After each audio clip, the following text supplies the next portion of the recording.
Assalamualaikum warahmatullahi wabarakatuh. Perkenalkan, nama saya Nastuti.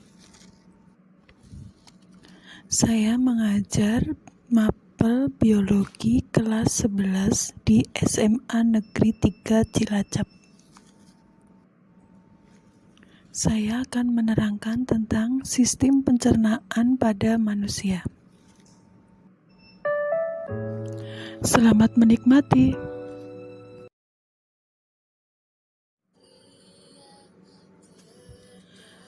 Untuk tujuan pembelajaran, setelah mempelajari bab ini, siswa diharapkan dapat mengidentifikasi struktur, fungsi, dan proses sistem pencernaan makanan pada manusia.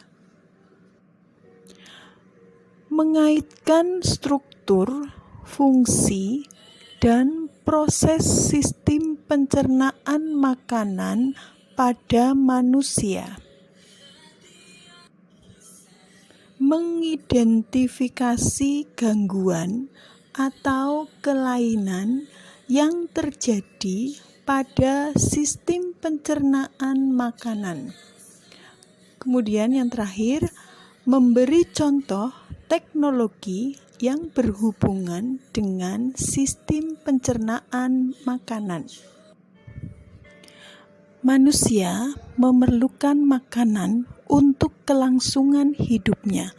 Fungsi lain dari makanan antara lain menyediakan materi yang dibutuhkan oleh tubuh untuk pertumbuhan dan memperbaiki jaringan yang rusak. Makanan dapat digunakan oleh tubuh setelah diubah menjadi nutrien melalui sistem pencernaan. Sistem pencernaan memiliki 3 fungsi utama. Yang pertama, memecah makanan menjadi molekul yang dapat digunakan oleh tubuh. Yang kedua, menyerap molekul-molekul tersebut ke dalam darah dan dialirkan ke seluruh tubuh. Yang ketiga, mengeluarkan sisa-sisa pencernaan dari tubuh. Pencernaan makanan pada manusia melalui 2 tahap, yaitu pencernaan mekanis dan pencernaan kimiawi. Pencernaan mekanis merupakan proses perubahan molekul makanan yang besar menjadi molekul makanan yang lebih kecil. Pencernaan kimiawi adalah proses perubahan molekul-molekul organik yang ada dalam bahan makanan dari bentuk yang kompleks menjadi bentuk yang lebih sederhana dengan bantuan enzim. Sekarang kita bahas satu persatu organ sistem pencernaan makanan pada manusia. Yang pertama adalah rongga mulut. Di dalam rongga mulut itu terdapat lidah, kelenjar ludah, dan gigi.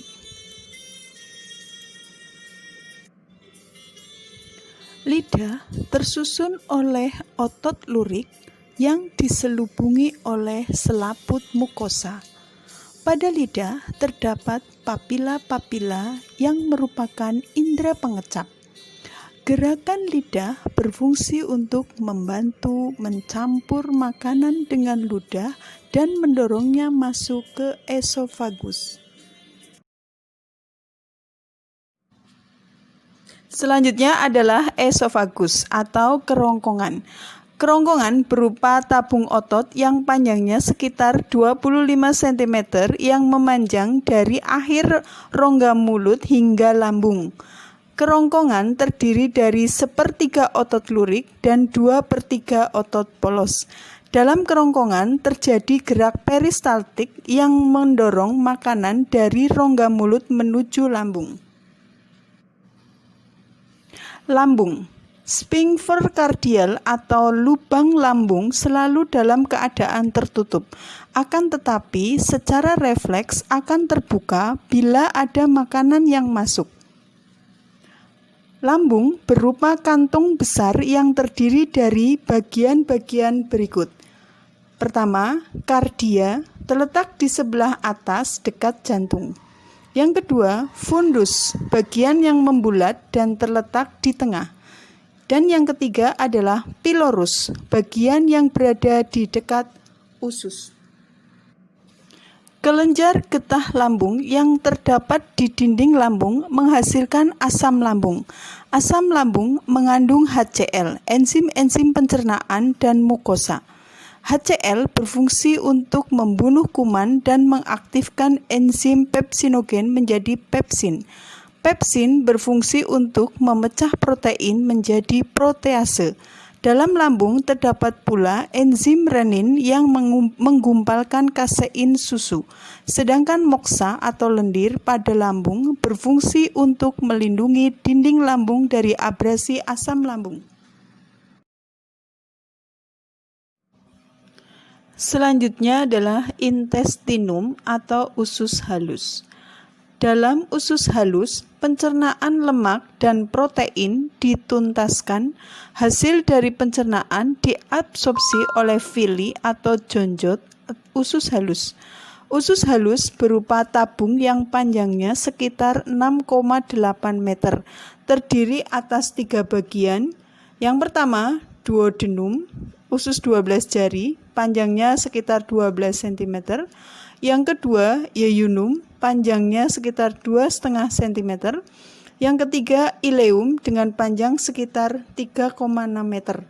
Pada dinding usus halus terdapat villi dan makrovilli yang berfungsi memperluas permukaan jangkauan absorpsi. Dinding usus halus banyak mengandung kelenjar moksa yang menghasilkan 3 liter getah per hari yang mengandung enzim sebagai berikut. Yang pertama, sakarase, mencerna sukrosa menjadi glukosa dan fruktosa. Yang kedua, maltase, mencerna maltosa menjadi glukosa. Yang ketiga, laktase, mencerna laktosa menjadi glukosa. Yang keempat, erepsinogen, mengubah pepton menjadi asam amino. Kim yang berasal dari lambung bersuasana asam karena mengandung HCl. Hal ini merangsang usus 12 jari untuk mengeluarkan hormon kolesitokinin dan sekretin. Hormon kolesitokinin merangsang kelenjar empedu untuk mengeluarkan empedu, sedangkan kerja sama antar kedua hormon tersebut merangsang pankreas mengeluarkan sekretnya. Hasil pencernaan kimiawi usus halus berupa asam amino, glukosa, asam lemak, dan gliserol. Asam amino dan glukosa diserap usus halus dan dibawa oleh darah menuju hati. Asam lemak bereaksi dengan asam karbonat dan bikarbonat membentuk sabun. Sabun bersama gliserol diserap ke dalam villi. Di dalam villi, asam lemak melepaskan diri dari garam karbonat dan bikarbonat, kemudian mengikat dengan gliserin membentuk lemak kembali dan masuk ke tengah villi. Melalui pembuluh kil atau limfa, emulsi lemak bergerak menuju vena, sedangkan garam empedu masuk ke dalam darah menuju hati dan diubah kembali menjadi empedu. Yang berikutnya adalah pankreas. Hormon sekretin dan kolesitokinin merangsang bagian eksokrin pankreas agar mengekskresikan air, ion, enzim, dan proenzim. Ion mengandung bikarbonat yang berfungsi menetralkan kim sehingga enzim-enzim pankreas dapat bekerja. Enzim-enzim pankreas adalah sebagai berikut. Yang pertama, lipase, berfungsi untuk memecah lemak. Yang kedua, amilum, yang mencerna amilum menjadi maltosa. Yang ketiga, tripsinogen yang kemudian diubah menjadi tripsin berfungsi untuk mengubah protein dan pepton menjadi dipeptida serta asam lemak dan gliserol. Berikutnya adalah kolon atau usus besar. Fungsi utama organ ini adalah menyerap air, membentuk massa feses, dan membentuk lendir untuk melapisi mukosa. Di dalam usus besar terdapat bakteri Escherichia coli yang membantu manusia untuk menghasilkan vitamin K dan biotin. Vitamin K dan biotin diserap masuk tubuh melalui dinding kolon. Dalam sistem pencernaan, posisi kolon mula-mula naik, yaitu dimulai dari sekum atau usus buntu, kemudian mendatar dan akhirnya turun lagi sampai poros usus atau rektum. Kolon naik disebut kolon ascendent, kolon mendatar disebut kolon transversum, sedangkan kolon menurun disebut kolon descendent. Demikian tadi penjelasan tentang saluran pencernaan pada manusia. Saya akan membuat skema agar lebih mudah kita pelajari saluran pencernaan pada manusia. Yang pertama adalah rongga mulut. Di sini terjadi pencernaan mekanis dan kimiawi. Kemudian esofagus, terjadi gerak peristaltik. Lambung, pencernaan menghasilkan kim. Usus halus, pencernaan dan penyerapan sari makanan. Usus besar, penyerapan air dan pembentukan feses. Rektum, dan yang terakhir adalah anus untuk melakukan proses defekasi.